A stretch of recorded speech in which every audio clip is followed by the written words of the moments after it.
Hey guys, how's it going? This is BillyEatWorld, and today we're going to be talking about what the weapon categories in Battlefield 4 actually mean. So for those of you who are new to BF4, not including shotguns and pistols, this game has 6 weapon categories: assault rifles, carbines, LMGs, PDWs, DMRs, and sniper rifles.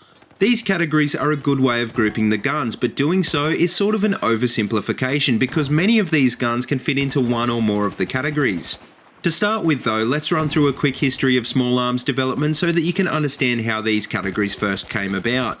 In World War II, with the exception of the USA, most soldiers of all nations fought with bolt-action rifles. A bolt-action rifle is generally a long-barreled rifle which cycles rounds through the use of a manually operated bolt mechanism. Bolt actions are a lot slower to fire, but generally are considered to be more accurate, which is why many bolt actions were fitted with telescopic sights to be used for long-range sniping. During World War II, the USA primarily fielded the semi-automatic M1 Garand, which could be fired repeatedly with each pull of the trigger. As well as the Garand, they also maintained the venerable Springfield 1903 bolt-action rifle for sniping duties, which was considered to be one of the most accurate bolt-action rifles of the war. By the end of the war, all the major countries had fielded a semi-automatic rifle similar to the Garand, which still fired the relatively large full-powered 30 caliber cartridges. It became apparent pretty quickly that full-powered rounds were far too powerful for accurate rapid fire, which spurred the development of intermediate cartridges that were less powerful than a standard rifle cartridge, but more powerful than a pistol cartridge. The most important designs to use intermediate cartridges of the late war and early post-war period were the US M1 carbine, the Russian SKS and AK-47, and the rifle which coined the term assault rifle, the German Sturmgewehr 43. During the Cold War, both NATO and the Warsaw Pact countries introduced standardised 30 caliber and later 22 caliber rounds, which are where our different weapon categories began to be defined. From this period on, individual weapons with a box magazine firing full-powered rifle rounds were generally considered to be battle rifles, whereas weapons firing the smaller intermediate rounds were known as assault rifles. Most modern military rifles have at least a semi-automatic mode, although assault rifles and also many battle rifles also have a burst and fully automatic mode as well. The mode intended to be used can differ from weapon to weapon, but generally speaking, battle rifles are not effective on fully automatic modes because of the recoil of their larger cartridge. Early Cold War battle rifles like the H&K G3, the FN FAL and the M14 were all originally designed with fully automatic modes, but many later designs were modified to remove this option because the average soldier wasn't able to deal with the recoil in this mode. In Battlefield 4, the assault rifle category basically refers to what I've explained above, however there are some exceptions to the rule. The Scar H and the SRS Bulldog, as well as the Ace 52 carbine, all fire the larger 30 caliber rifle cartridge, so really should be considered battle rifles. Another category that's closely related to the assault rifles is the carbine category. The modern usage of the term carbine basically refers to assault rifles with shorter barrels and other modifications to decrease size and weight. They're more suited to close quarters engagements than a standard assault rifle, but this comes at the expense of accuracy and range. Most assault rifles in Battlefield 4 have a carbine variant, and most carbines have a longer barreled variant, for example the M416, the G36C, the M4 and the AUG. On the other end of the range spectrum, the term DMR stands for Designated Marksman Rifle. DMRs are often nothing more than an accurized, longer barreled variant of a battle rifle, and battle rifles are often nothing more than a larger caliber variant of an assault rifle. In the real world, quite often a weapon platform can have a range of different variants ranging from a carbine to a DMR. Some good examples of this in Battlefield 4 is the Scar platform, the Ace platform which is known as the Galil in the real world, and the HK416 platform. But anyway, generally DMR variants are intended for careful aimed long-range fire. In the real world, they would also be fitted with a higher powered optic than an assault rifle or carbine and given to the squad's, you guessed it, designated marksman. DMRs are designed to fill the range gap between an assault rifle and a sniper rifle in much the same way that a carbine fills the role between an AR and a PDW. Which brings me to the more specialised weapon categories, the sniper rifles and the PDWs. Now, as I explained before, generally bolt-action rifles are more accurate than their semi-automatic counterparts, and while many sniper rifles are bolt-action rifles, it's a common misconception that a sniper rifle has to be a bolt-action. Conversely, it's also a misconception that every bolt action fitted with a telescopic sight is a sniper rifle. Basically, the term sniper rifle is determined by the role it fills, not entirely by its design. A sniper rifle is designed to be used by military or law enforcement snipers to take out targets at long range.